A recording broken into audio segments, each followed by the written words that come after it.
अस्सलाम वालेकुम, मैं हूं नसीर अब्बासी और आप देख रहे हैं प्रोग्राम पहाड़ों का सफ़र। आज हूं मैं स्वाबी में, डिस्ट्रिक्ट स्वाबी। ये मर्दान डिवीज़न का एक डिस्ट्रिक्ट है खैबर पख्तूनख्वा का।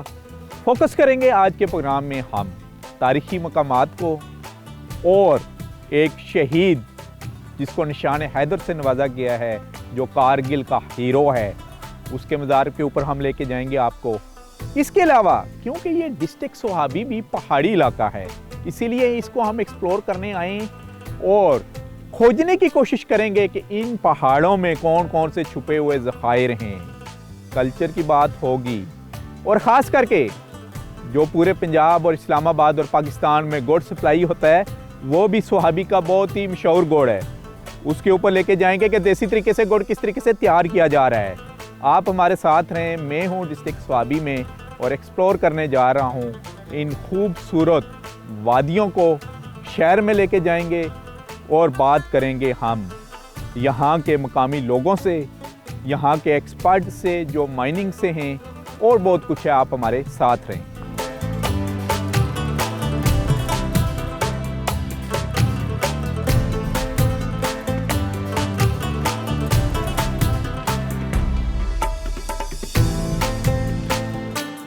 स्वाबी की मौजूदा तारीख कैप्टन कर्नल शेर खान शहीद के जिक्र के बगैर नामुकम्मल है। कैप्टन कर्नल शेर खान स्वाबी के गांव कर्नल शेर कुली, पुराना नाम नवा कुली में पैदा हुए।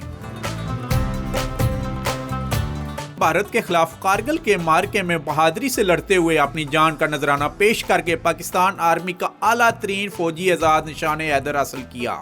कैप्टन कर्नल शेर खान शहीद का मज़ार इसी गाँव में सड़क के किनारे मौजूद है। यहाँ उनके नाम की एक खूबसूरत गैलरी भी बनाई गई है, जहाँ उनके ज़ेरे इस्तेमाल रहने वाली अशिया को सजाया गया है।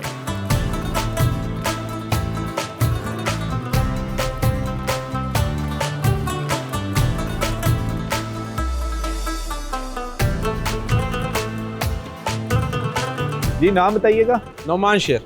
अच्छा नुमान, बताइएगा कर्नल कैप्टन शेर खान शहीद से आपका रिश्ता क्या है? कैप्टन शेर खान मेरे अंकल थे। अच्छा। उनकी जो परवरिश थी वो हमारे मतलब जो है ना मेरी वालिदा ने और मेरे वालिद ने की थी। तो हमेशा मेरे वालिद उनको बेटों जैसे समझते थे। यानी उनके वालिद बचपन में ही फौत हो गए थे कर्नल शेर खान? उनकी वालिदा जो थी तब जब 6 साल के थे शेर खान, तब फौत हुई थी। फिर आपकी वालिदा ने उनकी परवरिश? जी जी बिल्कुल। उस लिहाज से हमेशा वो अपने बेटों जैसे उनको मतलब बुलाते थे और जो भी मतलब प्यार मोहब्बत होता वो बच्चों की तरह उनसे किया करते थे। अच्छा, तो इब्तदाई तालीम उन्होंने स्वाबी से ही हासिल की? जी हाँ। कौन से स्कूल में पढ़े वो? पहले ये गांव नवा कली के नाम से था। अच्छा। तो यहाँ पे स्कूल हुआ करता था बॉयज गवर्नमेंट, तो वहाँ से पढ़ते थे। फिर उसके बाद वो गुवाहाटी कॉलेज में चले गए। अच्छा। गुवाहाटी कॉलेज में उन्होंने FA किया। बाद में वो एयरफोर्स में गए एज ए एयरमैन।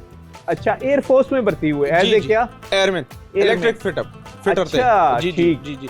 तो वहाँ पे भी उनका बड़ा आउटस्टैंडिंग परफॉर्मेंस। अच्छा, वहाँ से फिर उन्होंने ISSB किया एयरफोर्स से? जी बिल्कुल। वो बताइएगा जरा। जी, एयरफोर्स से पहले उन्होंने कमीशन पे अप्लाई किया था। तो अनफॉर्चुनेटली मतलब जो है ना वहाँ से एकदम माहौल चेंज हुआ है, तो उस बुनियाद पे उनकी सिलेक्शन नहीं हुई। बाद में जब वो एयरफोर्स गए और वहाँ पे मेरे एक और खालू हैं, मेरे अंकल हैं, तो उन्होंने बड़ा उनके साथ मेहनत की है और आगे उनको ISSB के लिए प्रिपेयर किया है। अच्छा। तो अल्हम्दुलिल्लाह 90th लॉन्ग कोर्स में उनकी सिलेक्शन हुई है।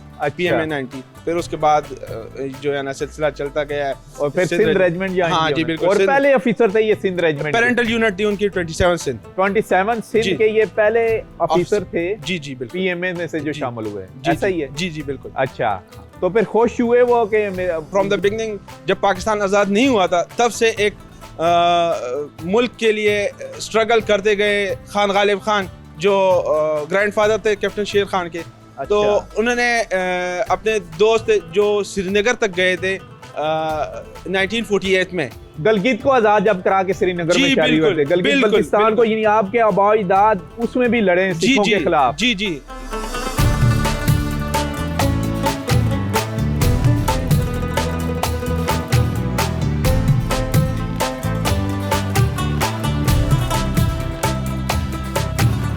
अच्छा, बताइएगा कि कर्नल शेर खान साहब का नाम किसने रखा था?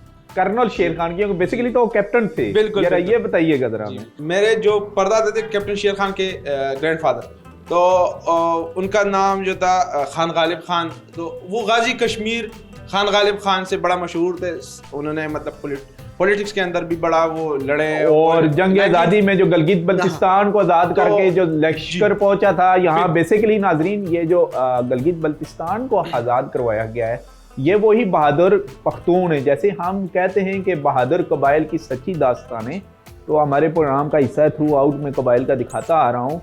जंग आज़ादी में लड़ते हुए ये गलगित बल्तिस्तान को आज़ाद करवाया और श्रीनगर तक गए, तो उसमें भी उनके वो फैमिली वाले शामिल थे। वो आपके ग्रैंड फादर थे जो लश्कर की कमांड करते हुए वहां तक गए। अच्छा, वो क्या स्टोरी क्या थी? वहां पे उनके जो दोस्त थे, मतलब सीओ जो थे कर्नल शेर खान, वो भी बड़ी बहादुरी से लड़ रहे थे। अच्छा, तो आपके परदादा के जी जो सीओ थे, ठीक है। 1948 में तो ये जब वापस आए तो मतलब जाहिर बात है उनसे इतना वो बन गया, इंस्पायर हुए। हाँ, अपने सीओ से, अपने, हाँ बिल्कुल, उनसे मतलब दोस्ती सी हो गई। अच्छा, तो बाद में जब शेर खान पैदा हुए तो इन्होंने यही कहा कि मेरा जो ख्वाब है तो ये मेरा बच्चा ही पूरा करेगा, तो इंशाल्लाह।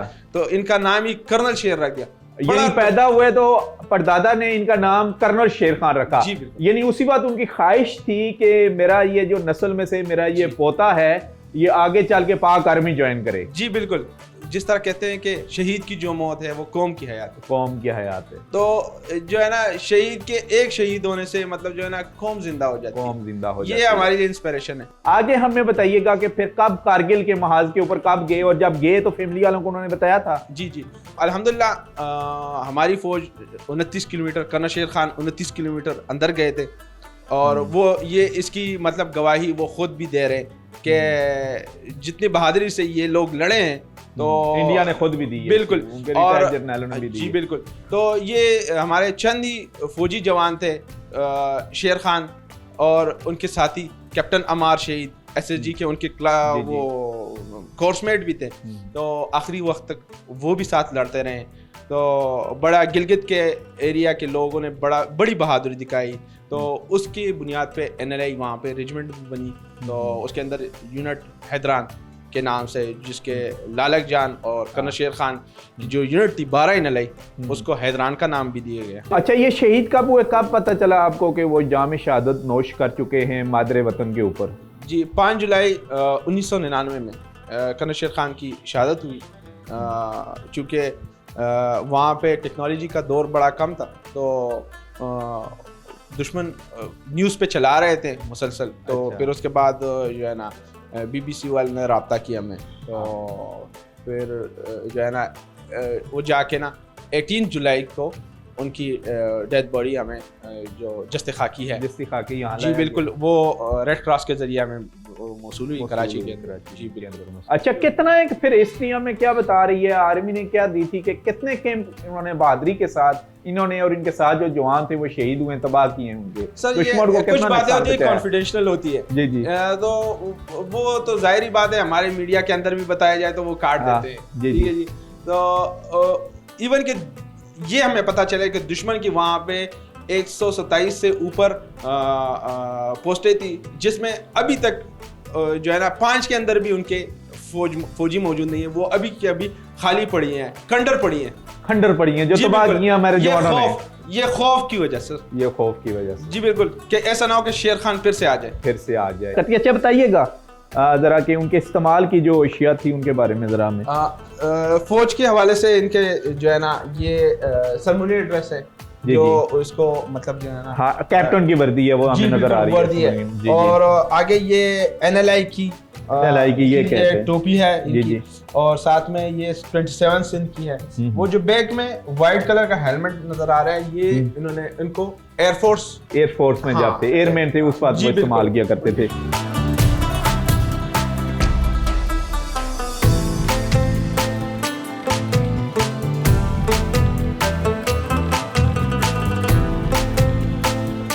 ये वो कुर्बानियाँ हैं आर्मी की, चाहे कश्मीर से लेके शुमाली वज़ीरिस्तान, हालिया दहशतगर्दी वार एंड टेरर, और उसके बाद इंडिया के साथ दुश्मन के साथ जितनी भी झड़पें हुई हैं, बेशुमार निशाने हैदर हैं हमारे।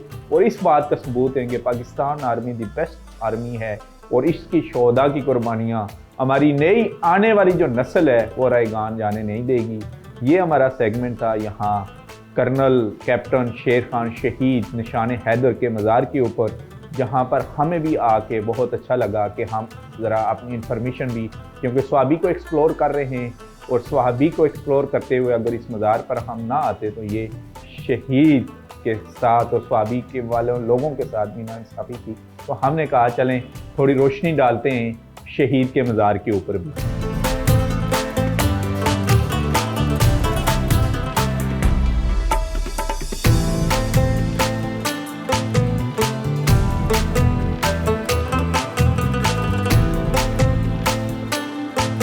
सर तकरीबन 2 से 2.5 घंटे तक।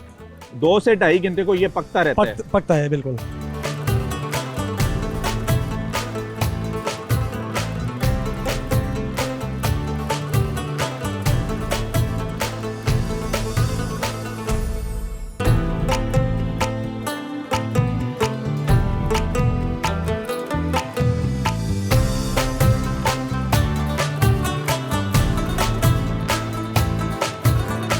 स्वाबी की सरजमीन इंतहाई ज़रखेज़ है और यहाँ के मशहूर फसलों में तम्बाकू, गंदम और गन्ना है।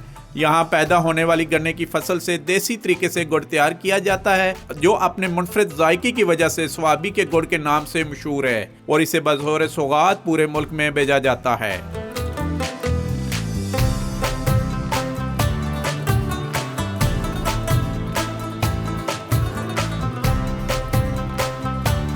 इस बात मैं स्वाबी में हूँ और स्वाबी का गांव ये जलसई है।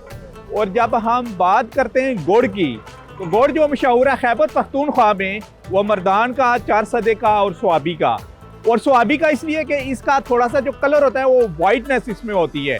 और इस वक्त हमारी खुशकिस्मती ये है कि हम अपने व्यूअर्स को दिखा सकेंगे कि गुड़ देसी तरीके से कैसे तैयार किया जाता है, जिसमें बिल्कुल किसी किस्म की मिलावट नहीं होती। सारा प्रोसेस हम दिखाएंगे। सबसे पहले हम स्टार्ट करते हैं कि गन्ना इन्हीं खेतों में पैदा होता है। स्वाबी के गन्ने को यहाँ पर लाया जाता है और ये देख लें, ये एक मशीन चलाई गई है थ्रू जनरेटर के और इसमें गन्ने का रस निकाला जा रहा है। यहाँ से गन्ने का रस निकल रहा है और अंदर हम आपको चल के दिखाते हैं कि गन्ने का रस किस तरीके से फिल्टर हो रहा है।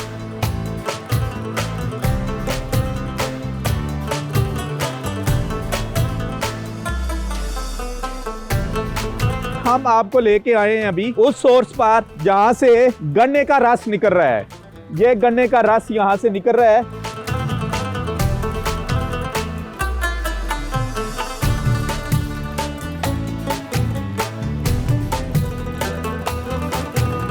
हमें दिली साहब बताइएगा, वहां से गन्ना डाला जा रहा है, गन्ने का रस यहाँ भी आ रहा है, इधर स्टोर हो रहा है और यहाँ से कहाँ जा रहा है फिर? ये जब भर जावे ना तो सर ये कढ़ाई में जा रहा है। कढ़ाई में, जैसे ये भरा हुआ है, ये भरा हुआ है बिल्कुल। और अभी ये कढ़ाई फुल हुई है, इसमें आया, नीचे आग जल रही है कढ़ाई में। जी जी बिल्कुल आग जल रही है। ये अच्छी खासी बड़ी किस्म की कढ़ाई है, 6x6 की कढ़ाई हमें नजर आ रही है। इसके नीचे आग जल रही है। ये 12x12 है सर। 12x12 की 2 कढ़ाइयाँ आपने रखी हुई है। जी जी बिल्कुल। और इसमें अब आग जल रही है नीचे और ये पक रहा है।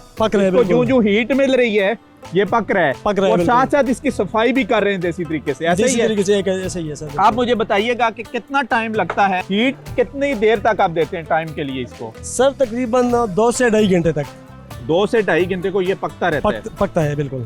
और इसमें कोई आप केमिकल किसी किस्म का डालते हैं? नहीं सर, कुछ नहीं, बस सिर्फ वो सोडा जो होता है ना, जो आटे में इस्तेमाल होता है, उसको क्या बोलते हैं, वही कचरे के लिए इस्तेमाल कर रहे हैं कि मतलब इसमें जितना भी कचरा है ऊपर आ जाता है। और कचरा ऊपर आ जाता है, कचरा फिर वहाँ जमा होता है, उधर ही जमा हो जाता है। 2.5 घंटे तक ये पकता रहता है बिल्कुल। और जब पक जाता है तो इसकी शक्ल, क्या शक्ल इख्तियार करता है पकने के बाद? ये पकने के बाद सर ये आप जो पड़ा हुआ है इसको हम अतरा बोलते हैं। अतरा। ये ये अतरा बन रहा है। ये अतरा बिल्कुल सही बात है। यानी पकने के बाद ये शक्ल इख्तियार करता है, इसी प्रोसेस में आ जाता है। जी जी जी। और फिर हाथों से जो है ना, ये जमींदार जितनी भी लोग होते हैं, हाँ, ये हाथों से जिस तरीके से जो है ना, इससे मतलब ये फौरन ये जम जाता है। नहीं सर, इसमें टाइम लग जाता है। कितना टाइम लगता है इस मतलब ये जो कड़ाह आपने रखा हुआ है? आधा घंटा पौने घंटा, मतलब ये कुछ नहीं हो रहा। अगर इसको आप अभी भी चेक कर ले तो ये बहुत ज्यादा गर्म होएगा। इसको चेक कर लो, ये गर्म है, बिल्कुल बिल्कुल ये गर्म है, ये गर्म। अच्छा, ये हाथों से बनाया जा रहा है? हाथों से बनाया जा रहा है। इसको क्या बोलते हैं आप? इसको गोली बोलते हैं ना सर। गोली? गोल नहीं गोड़, लेकिन बनाने वाले प्रोसेस को क्या बोलते हैं आप? चकई, पुश्तों में चकई। हाँ, उर्दू में टिकिया बोलती है मेरे ख्याल में। क्या बोलते हैं? जी जी, अच्छा, चकई। यानी ये गुड़ बेसिकली हाथों से ही तैयार हो रहा है? हाथों से तैयार हो रहा है, बिल्कुल। अच्छा, ठीक हो गया। जैसा बन जावे ना, तो इसको तो कम से कम 1 घंटा सब्र होना चाहिए। अच्छा, ठीक हो गया। और उसके बाद क्या तरीका आ जाता है? उसके बाद जो है ना, ये पड़ा हुआ है। जी जी, इसी शक्ल में हो जाते हैं। अच्छा, ये आप पैक करते हैं? ये पैक कर लेते हैं।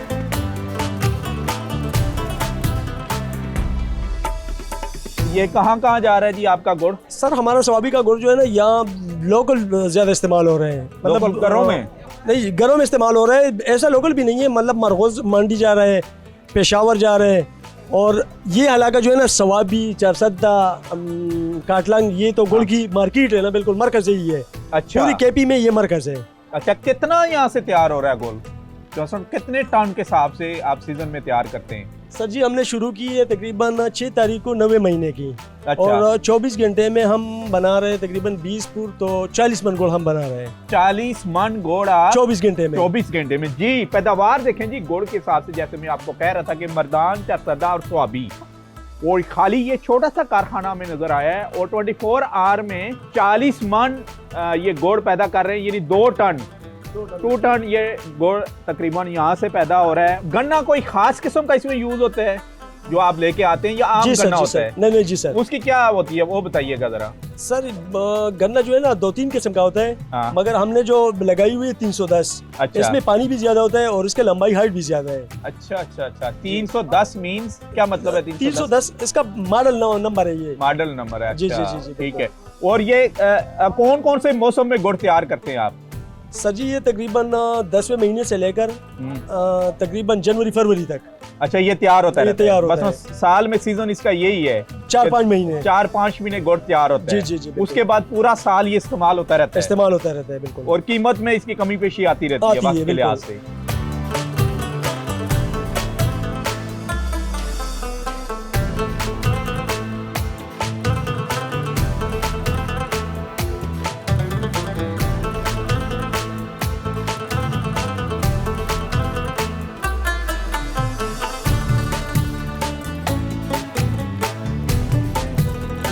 स्वाबी की ज़मीन ज़रखेज़ होने के साथ साथ बाज़ मकामात पर इंतहाई रेतली है। यही वजह है कि खैबर पख्तूनख्वा का महकमा माइन एंड मिनरल्स यहाँ के रेतले इलाकों से रेत निकालने के लिए 1 साल की मुद्दत के लिए मुख्तलिफ प्राइवेट कॉन्ट्रैक्टर्स को लीज देता है, जिससे न सिर्फ मकामी लोगों को रोजगार मैसर आता है बल्कि खैबर पख्तूनख्वा हुकूमत को खातिर ख्वा आमदन भी हासिल होती है। स्वाबी के इन रेतले इलाकों की दिलचस्प बात यह है कि यहाँ से रेत निकाल लेने के बाद इस रकबे को काबिल काश्त बनाया जाता है और यहाँ मुख्तलिफ अक़साम की फसलें काश्त की जाती हैं।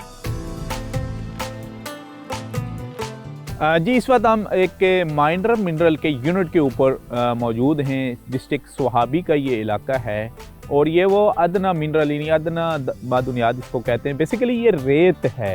रेत ज़्यादातर आपने देखा भी होगा और लोड होते हुए भी देखी होगी कि ज़्यादातर जब दरिया खुश्क हो जाता है तो रेत निकाली जाती है। लेकिन ये जो ज़मीन है थ्रू आउट स्वाबी की, इसमें से रेत निकाली जा रही है। ये एक माइन है जिसको खैबर पख्तूनख्वा का डिपार्टमेंट माइन एंड मिनरल देख रहा है और लोगों को ये लीज़ पर भी यहाँ पर दी गई है और तकरीबन पूरे सूबे की जो डिमांड है वो ये पूरा कर रही है। इसके बारे में हमारे साथ मौजूद है assistant director mine department Swabi Sadiq al Amin साहब। उससे पूछते हैं, जी सादिक साहब बताइएगा हमें, जैसे कि मैंने कहा कि ज़्यादातर तो हमने खुद भी देखा है कि जहाँ दरिया खुश्क हो जाता है, जैसे दरिया रावी हो गया या दरिया सतलज हो गया या आपका इंडस रिवर हो गया, खुश्क हो गया, तो वहाँ से रेत निकाली जाती है। लेकिन ये तो पूरी हमें माइंड लग रही है जिसको हम एक्सप्लोर कर रहे हैं अपने नाजरीन के लिए फर्स्ट टाइम डिस्कवर पाकिस्तान से। तो इसकी ज़रा बताइएगा आप, साइंस क्या है इसकी? असल में सर बात इस तरह है कि इसको जियोलॉजी के हिसाब से अगर देख ले तो ये जो रशकई इंटरचेंज से लेके स्वाबी इंटरचेंज तक या अंबार तक, ये जो है ये पूरा इसकी जियोलॉजी इसी तरह के मतलब ऊपर से कुछ मिट्टी 6 फुट 5 फुट मतलब वेरी करती है लोकेशन के हिसाब से। तो उसके नीचे मतलब पेवर रेत है जिसको हम ग्रीन सैंड बोलते हैं, वही है। तो इसकी ये कि जियोलॉजी के हिसाब से ये बताया जा सकता है कि ये मतलब सेडिमेंट्री बेसन बिलियंस ईयर्स अगो यहाँ से दरिया होके गुजरा है, कोई समंदर होके गुजरा है, और ये उसका एक सेडिमेंट्री बेसन था, मतलब इस तरह का ये गोल कप सा था जिसमें पानी इससे मतलब वो इधर उसकी पानी की वेलोसिटी बहुत कम थी, और वो ये ज़र्रे छोटे छोटे रेत के ज़र्रे सेडिमेंट्स जो है अपने साथ लेके आते और यहाँ उसकी डिपोजिशन हुई है, और फिर बाद में वो दरिया यहाँ से खुश्क उसने अपना रूट चेंज करके ये अपने डिपॉजिट यहाँ पर छोड़े हैं। तो ये उसके वो रिमेन्स जो हैं उस दरिया के ये हमारे रेत के शक्ल में हमें मिल रही है, रेत की शक्ल में मिल रहे हैं। अच्छा, ये कितने 100 फुट नीचे आपने जाके रेत निकली है तय से, ऊपर की तय की मिट्टी की है और नीचे रोड, कितनी इसकी खुदाई है उसके बाद रेत निकली शुरू हुई? ये अगर आप देख ले विजुअली तो तकरीबन 100 से 150 फुट तक ये नीचे गए हैं, ये खुदाई कर रहे हैं। लेकिन इसमें इंटरेस्टिंग बात ये है कि मतलब इस एरिया में पानी के कुछ आसार भी 150-200 फुट तक भी गए हैं आगे जो माइंस है उसमें, लेकिन पानी के कुछ आसार नहीं। बस इसमें ये कि ये जो ऊपर वाला बेड है मिट्टी का, ये मैंने पहले बताया कि 6 फुट 5 फुट उसको हटा के नीचे हमें ये रेत मिलती है। और ये कितने एकड़ के ऊपर रकबा है जो थ्रू आउट जो आपकी माइनिंग है यहाँ पर? असल में सर पहले तो हमारे ब्लॉक्स हुआ करते थे, अभी इस साल ये जो है इसकी लीज हुई है एज 1 यूनिट, मतलब अच्छा। पूरे स्वाबी में जहाँ पर भी माइनर मिनरल्स हैं, माइनर मिनरल्स मतलब रेत हो गया और ग्रेवल जिसको हम आम जुबान में शिंगल बोलते हैं, वो माइनर मिनरल्स में आते हैं। तो वो जितने भी स्वाबी में जहाँ पर भी है मतलब वो जो है वो एज 1 यूनिट वो 1 साल के लिए उसकी लीज हुई है 49 करोड़ रुपए 50 लाख रुपए 49 करोड़ 50 लाख रुपए में। रेत इस्तेमाल होने के बाद माइन डिपार्टमेंट जो Khyber Pakhtunkhwa mine and mineral वो उस रकबे को यूं ही नहीं रहने देता, बल्कि उसके ऊपर काश्तकारी भी की जाती है। अभी हम जिस जगह पर आपको लेके जा रहे हैं वहाँ पर माइनिंग कंप्लीट हो चुकी है, मतलब रेत निकाल ले चुके हैं और बाकी जो नीचे ज़मीन बच गई है वहाँ पर काश्तकारी हो रही है। ज़रा चल के देखते हैं वो है, क्योंकि ये बेसिकली एक पॉजिटिव साइन है और यही दिखाने के लिए हम आपको लेके आए हैं कि जहाँ पर माइनर मिनरल निकल रहा है उसके बाद उस लैंड को ज़ाया नहीं किया जा रहा, बस बल्कि उसको फिर आबाद किया जा रहा है। तो आए वहाँ ज़रा चलते हैं, वहाँ देखते हैं कि कौन सी फसल इस बार बोई गई है।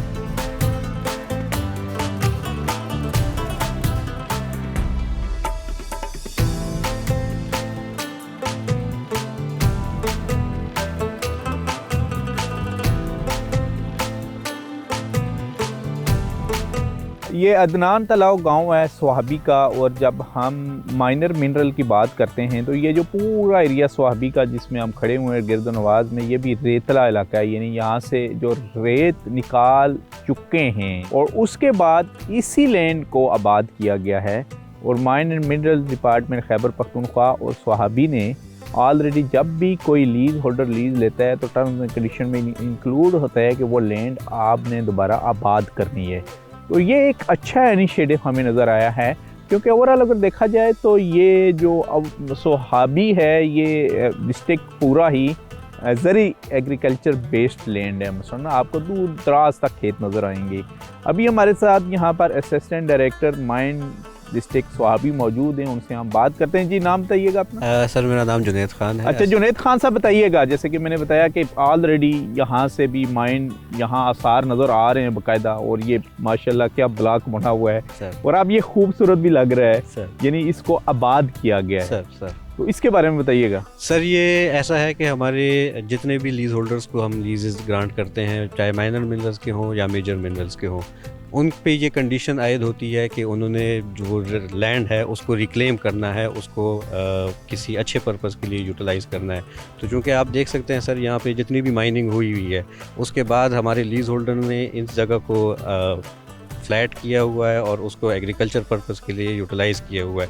इसको हम अपने माइनिंग की टर्मिनोलॉजीज भी हम रिक्लेमेशन बोलते हैं, और ये रिक्लेमेशन सर। और ये हमारा जो माइनिंग के 4 स्टेप्स होते हैं, इसका सबसे आखिरी स्टेप होता है जहाँ पे हमारे पहाड़ होते हैं, वहाँ पे अक्सर ज़्यादातर लीज होल्डर्स ये करते हैं कि वहाँ पे फिर शजरकारी कर देते हैं, वहाँ पे दरख्त वगैरह लगा देते हैं, जिससे उस जगह की खूबसूरती बढ़ जाती है। अगर हम इंटरनेशनली बात करें तो बाहर मुल्कों में ऐसा होता है कि वहाँ पे एक हमारे पास माइन थी अब्रॉड इंटरनेशनली, तो उधर उस जगह को उन्होंने बनाया हुआ है, एक टूरिस्ट स्पॉट बनाया हुआ है जहाँ पे उन्होंने झील बनाई है, जहाँ पे वाटर स्पोर्ट्स होती है।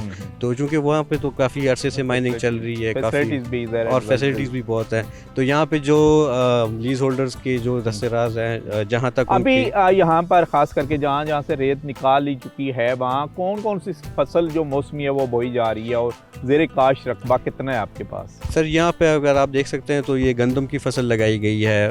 वहाँ पे आगे अगर देखें तो वहाँ पे कुछ तंबाकू वगैरह की फसल जो है वो बोई जा रही है, और ये पीछे आप देखें तो गन्ना है, गन्ना बना हुआ है। और यहाँ पे आप सर्दियाँ हैं तो चूँकि गुड़ का और गन्ने का सीज़न है, तो यहाँ पे सर ज़्यादातर इस टाइप के फसलें होती हैं। और ये ओनरशिप तो जाहिर है कि जो जिनकी ज़मीन के जो मालिक थे उन्हीं के पास माइनिंग डिपार्टमेंट सर हम ओनरशिप्स कभी नहीं लेते ज़मीनों से।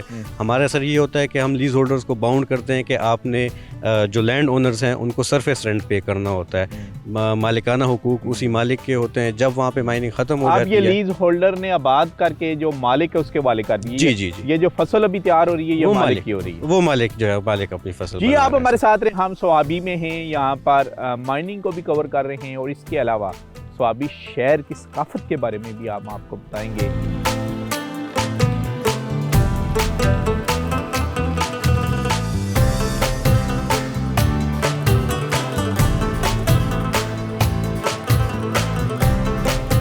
कि ये लोग पेशावर के एरिया से वापस आगे नहीं जा सके।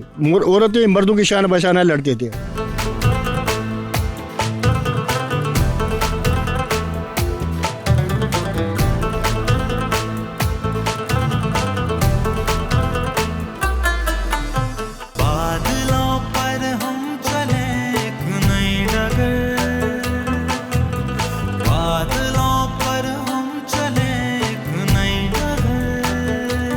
स्वाबी के मकामी अफराद में ये रवायत मशहूर है कि 1800 में जब सिखों ने यहाँ के शाह मंसूर के मकाम पर हमला किया तो पश्तून कबाइल ने बड़ी बहादुरी के साथ उनका मुकाबला किया और उन्हें भागने पर मजबूर कर दिया। ताहम इस मार्के के दौरान कबाइल के कई जंगजू जांबाग और जख्मी हुए, लिहाजा उन कबीलों की ख्वातीन जब मैदान जंग में आईं तो उन्होंने अपने लवाकिन पर अपनी सफेद चादरें डाल दी, जिससे उनकी चादरों पर खून के सुर्ख धब्बे पड़ गए। स्वाबी की ख्वातीन तकरीबन 200 साल से जायद पुरानी इस रवायत को आज भी अपनाए हुए हैं और सुर्ख धब्बों वाली चादरें पहने हुए नजर आती हैं, जिसे चैल या स्वाबी चादर कहा जाता है।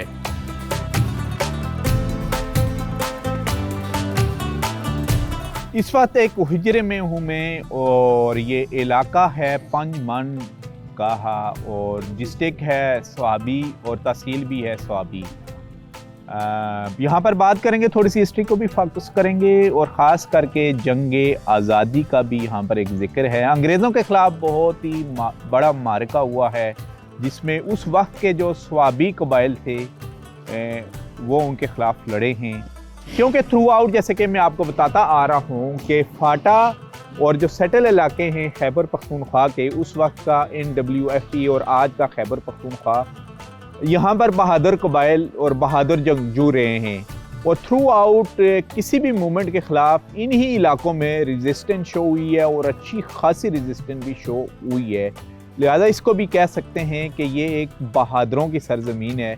यूसुफज़ई ट्राइब सबसे बड़ा ट्राइब है यहाँ पर और इसके अलावा खटक ट्राइब भी है और साथ साथ कुछ सब ट्राइब भी हैं, उसके ऊपर भी बात करेंगे। और हमारे लिए क्योंकि हम अच्छा खासा सफ़र तय करके आए हैं तो कुछ टी ब्रेक का अरेंजमेंट किया गया जिसमें देसी अंडे भी यहाँ पर हैं और चिकन भी रखा गया है चाय के साथ। बातचीत का भी सिलसिला शुरू करते हैं और साथ साथ चाय भी पीते हैं। जी अपना तारुफ कराइएगा। जी मेरा नाम फरमान अली है।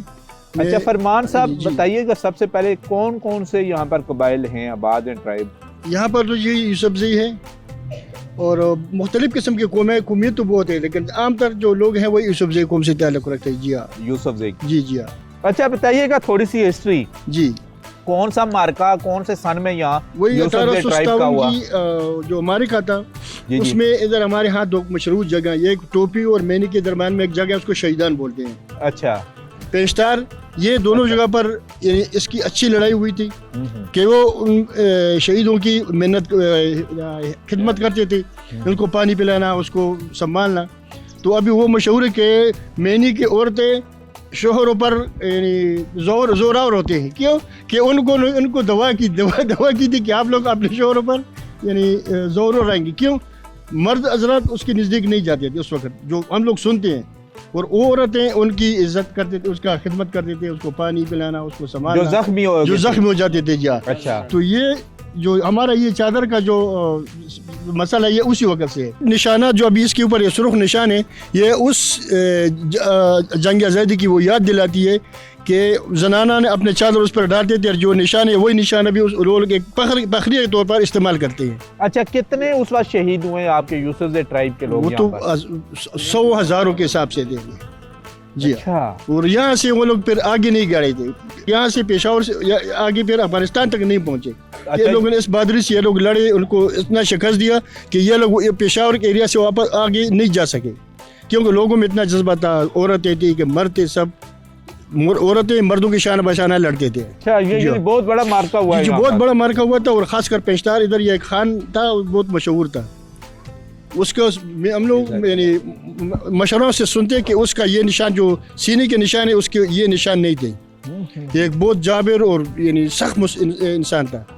वो ऐसे जिगरी से लड़ा, ऐसा वो लोग उसके साथ मदद किया कि अंग्रेज उनका कुछ नहीं कर सके, कुछ नहीं कर सके। और आज तक आपने वो तारीख जिंदा रखी हुई है, और जिंदा रखने का सबूत ये है। ये दिखाइएगा जरा, मुझे दिखाइएगा। ये वो सफेद चादर है जिस पर ये निशान है जी। ये वो सफ़ेद चादर है जी। पहले यहाँ पर जो खड्डी सिस्टम होता था वहाँ पर भी तैयार की जाती थी, लेकिन आजकल इसको प्रिंट भी करवाया जा रहा है। बेसिकली ये कह रहे हैं यहाँ पर एक मकाम है जिसको अभी शहीदान भी कहते हैं। शहीदान जी मैनी और टोपी के दरमियान में, टोपी के दरमियान में है। जी। और वहाँ पर एक मार्का हुआ था यूसुफज़ई ट्राइब का, और उसमें जितने भी शहीद हुए थे यूसुफज़ई ट्राइब के, कह रहे हैं कि हजारों लोग उस वक्त शहीद हुए हैं।